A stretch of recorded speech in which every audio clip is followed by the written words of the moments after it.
विवेक ने अपने फोन को एक बार फिर देखा। कोई नोटिफिकेशन नहीं। पिछले 3 दिनों से नीलिमा का कोई संदेश नहीं आया था। वह जानता था कि कुछ गलत है, लेकिन अपने मन को समझाने की कोशिश कर रहा था कि शायद वह व्यस्त होगी, शायद उसके पास समय नहीं है। उसने खुद से कहा। फिर अपने सामने रखी कॉफी की प्याली उठाई। यह सुबह का समय था। विवेक अपने फ्लैट के बालकनी में बैठा था, जहां से पूरा शहर दिखाई देता था। दिल्ली की सुबह की ताजगी अभी भी हवा में थी, लेकिन उसके मन में उथल पुथल मची हुई थी।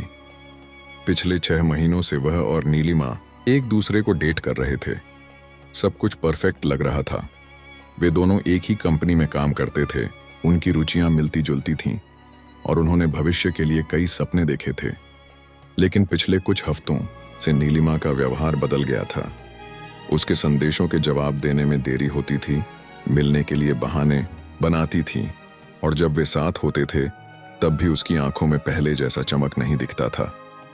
विवेक के फोन पर एक नोटिफिकेशन आया।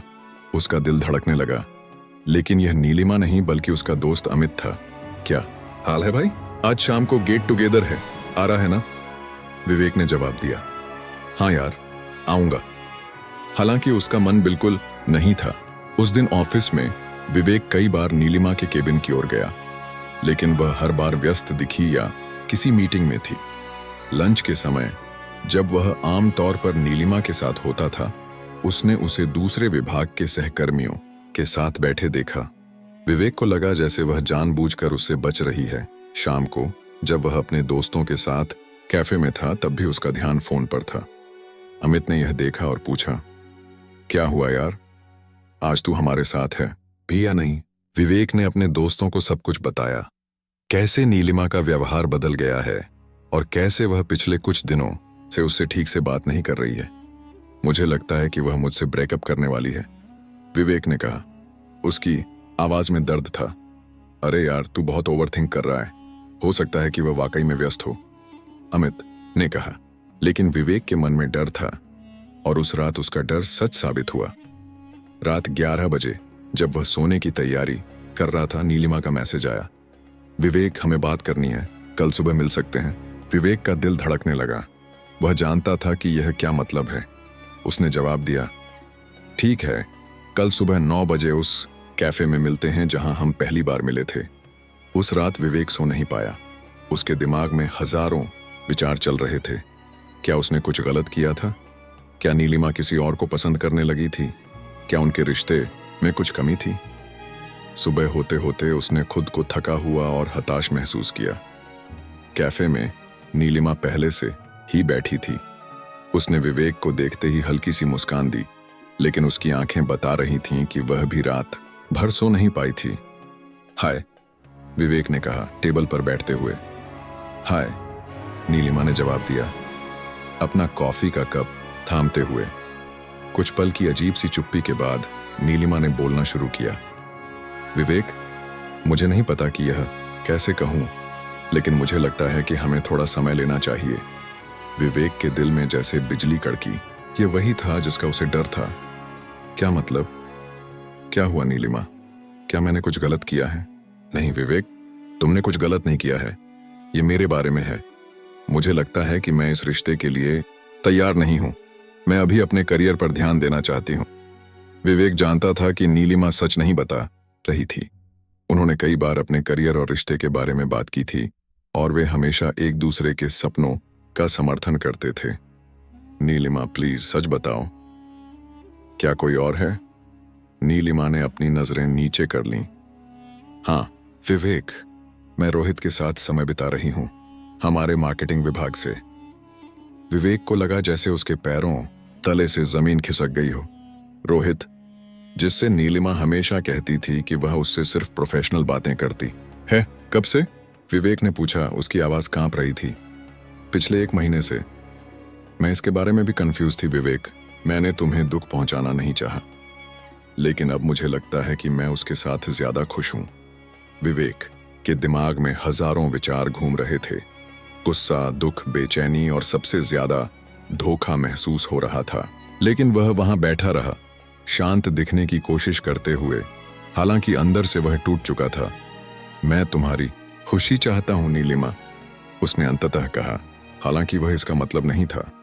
वह बस चाहता था कि यह बातचीत खत्म हो और वह वहां से निकल जाए। उस दिन के बाद के हफ्ते विवेक के लिए नरक से कम नहीं थे। वह ऑफिस गया, काम किया, घर आया और फिर रात भर अपने दर्द में डूबा रहा। अमित और उसके दूसरे दोस्त उसे घुमाने फिराने के लिए बाहर ले जाने की कोशिश करते, लेकिन वह हमेशा मना कर देता। एक दिन जब वह अपने फ्लैट में अकेला बैठा था, उसके दरवाजे पर दस्तक हुई। वह उठकर दरवाजा खोला और पाया कि अमित वहां खड़ा था, हाथ में एक किताब थामे हुए। यह क्या है? विवेक ने पूछा। एक किताब जो मुझे मेरे एक प्रोफेसर ने दी थी जब मैं तेरी जैसी स्थिति में था।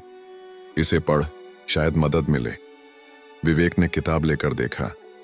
स्टोइक फिलॉसफी, आधुनिक जीवन के लिए प्राचीन ज्ञान। स्टोइक, यह क्या है? विवेक ने पूछा।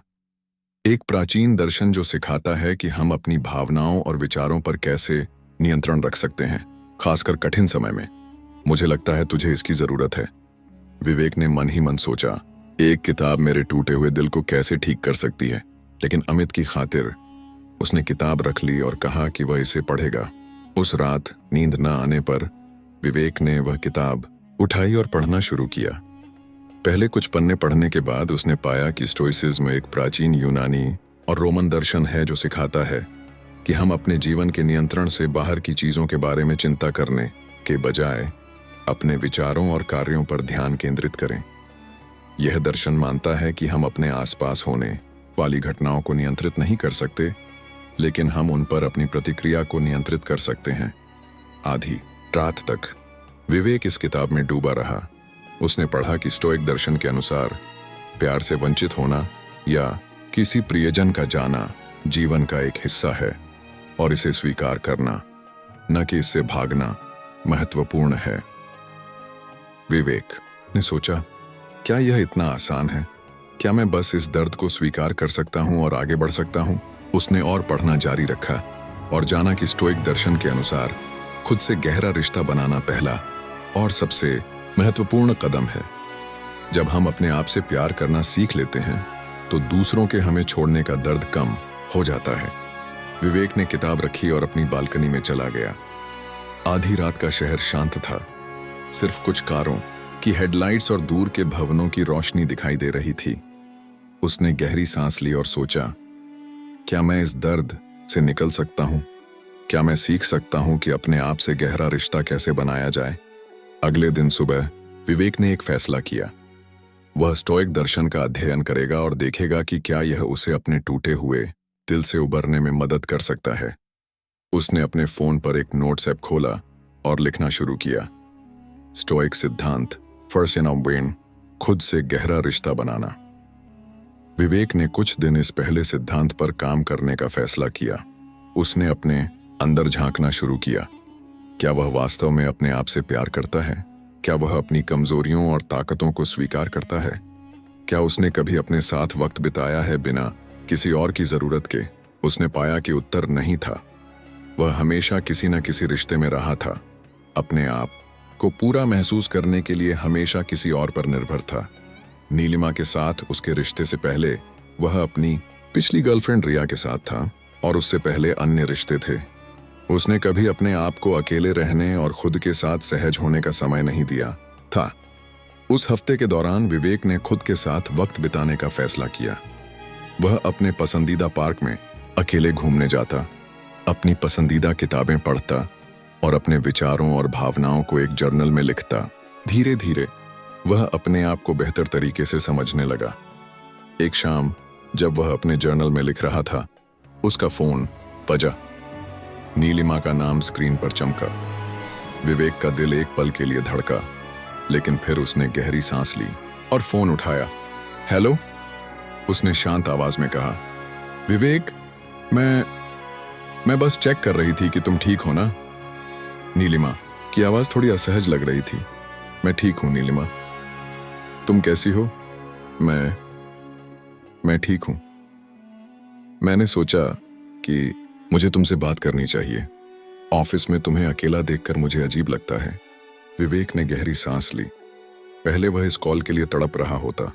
उम्मीद कर रहा होता कि नीलिमा कहेगी कि वह रोहित से अलग हो गई है और विवेक के पास वापस आना चाहती है। लेकिन अब अपने अंदर झांकने के बाद वह अलग महसूस कर रहा था। नीलिमा, तुम्हारे बारे में सोचकर और तुमसे बात करके मुझे अजीब नहीं लगता। मैं तुम्हारे फैसले को सम्मान देता हूं और चाहता हूं कि तुम खुश रहो, विवेक ने कहा। और इस बार वह वास्तव में इसका मतलब रखता था। फोन के दूसरी ओर एक पल की चुप्पी थी। तुम बदल गए हो विवेक, नीलिमा ने आखिरकार कहा। हाँ, शायद मैं बदल रहा हूं। मैंने कुछ नया सीखना शुरू किया है। उनके बीच की बातचीत मित्रवत और सम्मानजनक थी। जब कॉल खत्म हुई, विवेक ने पाया कि उसका दिल पहले की तुलना में हल्का था। वह नीलिमा के साथ बात करके दुखी नहीं था और न ही उसने उसके वापस आने की उम्मीद की थी।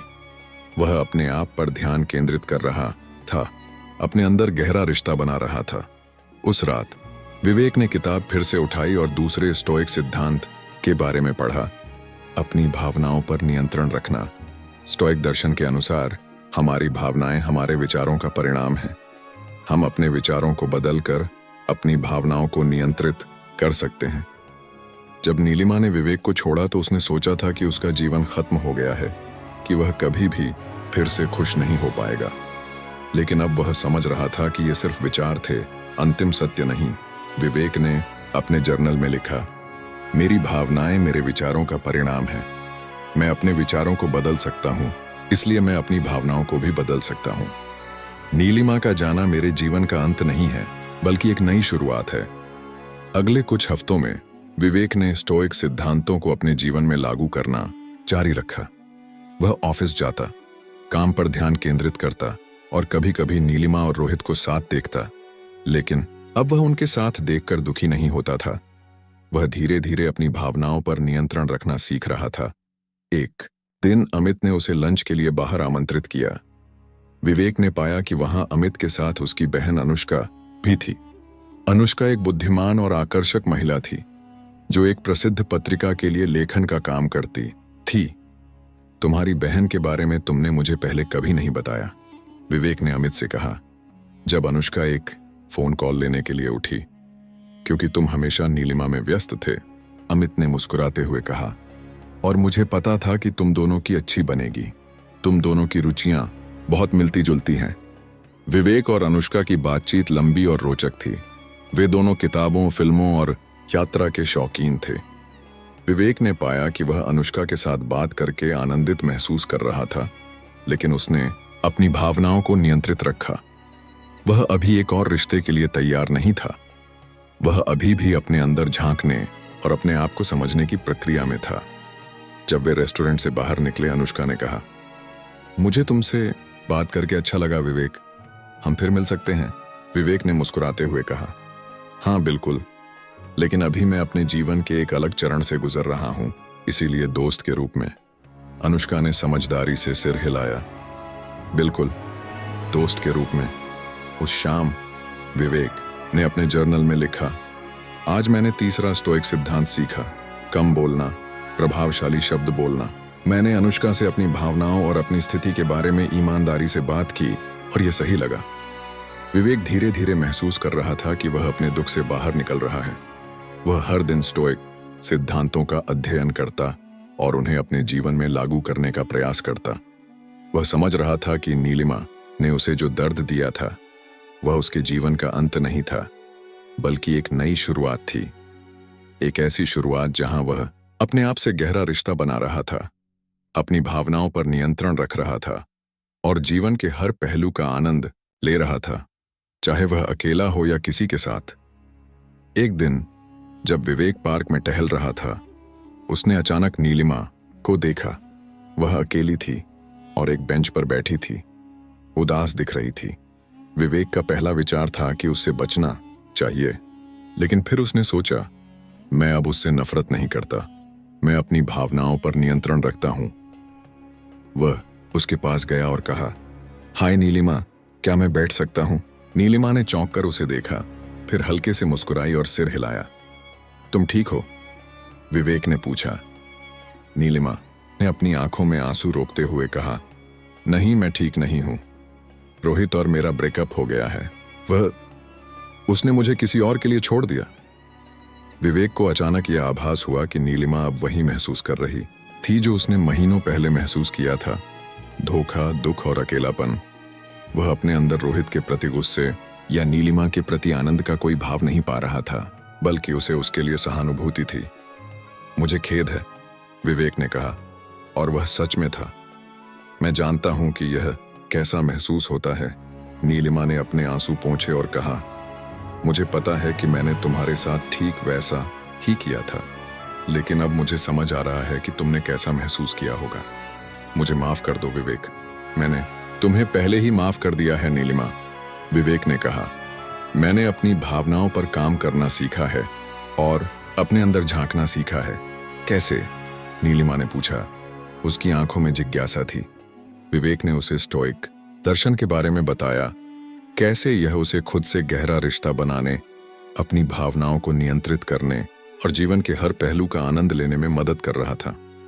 क्या तुम मुझे इसके बारे में और बता सकते हो? नीलिमा ने पूछा। हाँ बिल्कुल, विवेक ने कहा, लेकिन पहले मैं तुम्हें एक किताब देना चाहता हूं जिसने मेरी मदद की।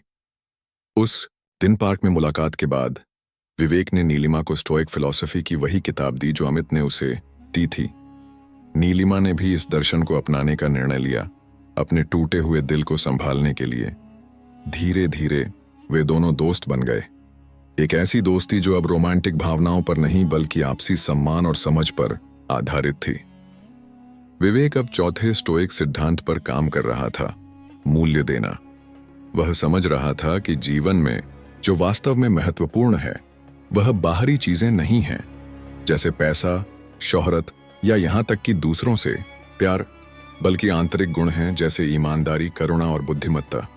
मैं अपने जीवन का मूल्य दूसरों के मुझे पसंद करने या न करने से नहीं आंकूंगा, उसने अपने जर्नल में लिखा, बल्कि मैं अपने आचरण और चरित्र के आधार पर अपना मूल्यांकन करूंगा। इस सिद्धांत को अपनाते हुए विवेक ने ऑफिस में अपने काम पर अधिक ध्यान देना शुरू किया। उसका प्रदर्शन बेहतर होने लगा और उसके बॉस ने भी इस बदलाव को नोटिस किया। वह न सिर्फ समय पर आता था, बल्कि उसके विचार भी अधिक स्पष्ट और रचनात्मक थे। एक दिन उसके बॉस ने उसे बुलाया और कहा, विवेक, मैं तुम्हारे काम से बहुत प्रभावित हूं। हम एक नया प्रोजेक्ट शुरू कर रहे हैं और मैं चाहता हूं कि तुम इसका नेतृत्व करो। यह विवेक के लिए एक बड़ा अवसर था। प्रोजेक्ट महत्वपूर्ण था और अगर वह सफल होता तो उसके करियर को नई ऊंचाइयां मिल सकती थीं। लेकिन इसका मतलब यह भी था कि वह नीलिमा के साथ काम करेगा, जो अब उनके विभाग में वापस आ गई थी। विवेक ने 5वें स्टोइक सिद्धांत का उपयोग किया, स्वतंत्र सोच और निर्णय। उसने फैसला किया कि वह इस अवसर को स्वीकार करेगा, अपने व्यक्तिगत भावनाओं को एक तरफ रखकर और पेशेवर रूप से काम करेगा। नीलिमा और मैं दोस्त हैं, उसने सोचा। हम एक साथ काम कर सकते हैं और इसे सफल बना सकते हैं। प्रोजेक्ट पर काम करते हुए विवेक ने 6ठे स्टोइक सिद्धांत का पालन किया, दूसरों को उनके अंदर झांकने देना। उसने नीलिमा और टीम के अन्य सदस्यों के विचारों और भावनाओं को समझने का प्रयास किया, उन्हें खुलकर बोलने और अपने विचार साझा करने के लिए प्रोत्साहित किया। इस दौरान विवेक और अनुष्का की दोस्ती भी गहरी होती जा रही थी। वे अक्सर साथ कॉफी पीने जाते, किताबों और विचारों पर चर्चा करते। अनुष्का ने भी स्टोइक दर्शन में दिलचस्पी दिखानी शुरू कर दी थी और वे अक्सर इसके सिद्धांतों पर बात करते। एक शाम जब वे एक कैफे में बैठे थे, अनुष्का ने विवेक से पूछा, क्या तुमने कभी सोचा है कि हम दोस्ती से आगे बढ़ सकते हैं? विवेक को अनुष्का पसंद थी, लेकिन वह अभी भी अपनी भावनाओं को समझ रहा था। उसने 7वें स्टोइक सिद्धांत का उपयोग किया, धैर्य और संयम। उसने अपनी भावनाओं पर तुरंत प्रतिक्रिया देने के बजाय उन्हें समझने और उनका विश्लेषण करने का समय लिया। अनुष्का, मैं तुम्हें बहुत पसंद करता हूं, उसने आखिरकार कहा, लेकिन मैं अभी भी अपने भीतर की यात्रा पर हूं। मुझे थोड़ा और समय चाहिए। अनुष्का ने समझदारी दिखाई। मैं समझती हूं विवेक, मैं इंतजार करूंगी। इस बीच ऑफिस में विवेक और नीलिमा का प्रोजेक्ट आगे बढ़ रहा था। एक दिन जब वे देर तक काम कर रहे थे, नीलिमा ने विवेक से पूछा, क्या तुम्हें लगता है कि हम कभी वापस एक साथ हो सकते हैं? विवेक को यह सवाल सुनकर आश्चर्य हुआ। कुछ महीने पहले वह इस सवाल के लिए कुछ भी देने को तैयार होता। लेकिन अब उसने 8वें स्टोइक सिद्धांत का उपयोग किया, निजता की शक्ति। उसने अपने विचारों को अपने तक ही सीमित रखा और सावधानी से जवाब दिया, नीलिमा, मैंने तुम्हें माफ कर दिया है और मैं तुम्हारा सम्मान करता हूं, लेकिन हम दोनों अलग अलग रास्तों पर हैं।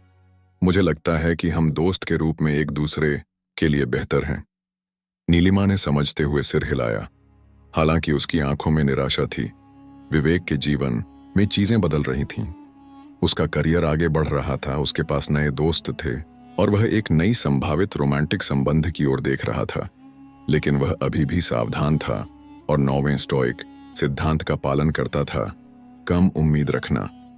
मैं भविष्य के बारे में बहुत ज्यादा उम्मीद नहीं रखूंगा, उसने अपने जर्नल में लिखा। मैं सिर्फ प्रत्येक दिन का अधिकतम लाभ उठाऊंगा और जो भी होता है उसे स्वीकार करूंगा। फिर एक दिन अचानक विवेक के जीवन में एक बड़ा बदलाव आया। उसकी कंपनी ने फैसला किया कि वे अपना नया कार्यालय मुंबई में खोलेंगे और विवेक को वहां जाकर नई टीम का नेतृत्व करने के लिए चुना गया। यह विवेक के लिए एक कठिन फैसला था। दिल्ली छोड़ने का मतलब था अपने दोस्तों, परिवार और अनुष्का से दूर जाना, लेकिन यह उसके करियर के लिए एक बड़ा अवसर भी था। विवेक ने 10वें स्टोइक सिद्धांत का उपयोग किया, स्वीकार करना। उसने स्वीकार किया कि जीवन में कुछ चीजें उसके नियंत्रण से बाहर हैं और उसे उनके साथ शांति से रहना सीखना होगा। अमित और अनुष्का के साथ एक विदाई पार्टी में विवेक ने अनुष्का से बात की। मैं तुम्हें मिस करूंगा, उसने कहा। मैं भी, अनुष्का ने जवाब दिया, लेकिन यह तुम्हारे करियर के लिए अच्छा है और हम संपर्क में रहेंगे। विवेक मुस्कुराया। क्या तुम मुंबई आओगी मुझसे मिलने? बिल्कुल, अनुष्का ने कहा। और तुम दिल्ली वापस आओगे? विवेक ने उसका हाथ थामा। ऐसा करना पड़ेगा क्योंकि मैं तुम्हें जाने नहीं दूंगा। उस रात अपने सामान पैक करते हुए विवेक ने 11वें स्टोइक सिद्धांत पर विचार किया, ध्यान और पूरी उपस्थिति। उसने फैसला किया कि वह मुंबई में अपने नए जीवन में पूरी तरह से मौजूद रहेगा, पीछे मुड़कर नहीं देखेगा और अपने नए अवसरों का पूरा लाभ उठाएगा। जब विवेक ने अपना अंतिम सामान पैक किया, उसका फोन बजा। यह नीलिमा थी। विवेक, मैंने सुना कि तुम मुंबई जा रहे हो, उसने कहा। हाँ, कल सुबह मेरी फ्लाइट है, विवेक ने जवाब दिया। मैं बस कहना चाहती थी। धन्यवाद। किस लिए? मुझे स्टोइसिज्म के बारे में बताने के लिए। इसने मेरी जिंदगी बदल दी है। विवेक मुस्कुराया। स्टोइसिज्म ने मेरी भी जिंदगी बदल दी है। मुझे उम्मीद है कि तुम खुश रहोगी, नीलिमा। अगली सुबह विवेक हवाई अड्डे की ओर निकला। उसने अपने सभी दोस्तों और परिवार से विदा ली थी, सिवाय एक के। जैसे ही वह सुरक्षा जांच के लिए लाइन में खड़ा था, उसने अपना नाम सुना, विवेक। वह मुड़ा और देखा कि अनुष्का दौड़ती हुई उसकी ओर आ रही थी। मैं तुमसे विदा लेने आई हूं, उसने कहा, हाँफते हुए। विवेक ने उसे गले लगाया। मुझे खुशी है कि तुम आई। मैंने तुम्हारे लिए कुछ लाया है, अनुष्का ने कहा, अपने बैग से एक छोटा पैकेज निकालते हुए। विवेक ने उसे खोला और देखा कि यह एक जर्नल थी, जिसके कवर पर लिखा था, 12वां स्टोइक सिद्धांत, आभार और प्यार। मैंने सोचा कि तुम इसे अपनी नई यात्रा में उपयोग कर सकते हो, अनुष्का ने कहा। विवेक ने उसके माथे पर एक चुंबन दिया। धन्यवाद, मैं इसका इस्तेमाल करूंगा और मैं तुम्हें बताऊंगा कि मेरी यात्रा कैसी चल रही है। जैसे ही विवेक विमान में बैठा, उसने अपनी नई जर्नल खोली और लिखना शुरू किया। आज मैं एक नई यात्रा शुरू कर रहा हूं, न सिर्फ एक नए शहर में, बल्कि अपने जीवन के एक नए अध्याय में भी। मैं आभारी हूं कि मुझे अपनी भावनाओं और विचारों को नियंत्रित करना सिखाने वाले स्टोइक दर्शन से मैं मिला। विमान जैसे जैसे ऊपर उठने लगा, विवेक ने खिड़की से बाहर देखा। वह दिल्ली को पीछे छोड़ रहा था, लेकिन वह खुश था। वह जानता था कि जो भी होगा, वह उसके साथ सामंजस्य से बैठा सकेगा, क्योंकि अब उसके पास स्टोइक मन की शक्ति थी। मुंबई में एक नई जिंदगी, नए लोग और नई चुनौतियां उसका इंतजार कर रही थीं। क्या वह अपने स्टोइक सिद्धांतों को नए माहौल में भी लागू कर पाएगा? क्या वह अनुष्का के साथ अपने रिश्ते को दूर रहकर भी बनाए रख पाएगा? और क्या वह अपने करियर में इस नए अवसर का पूरा फायदा उठा पाएगा?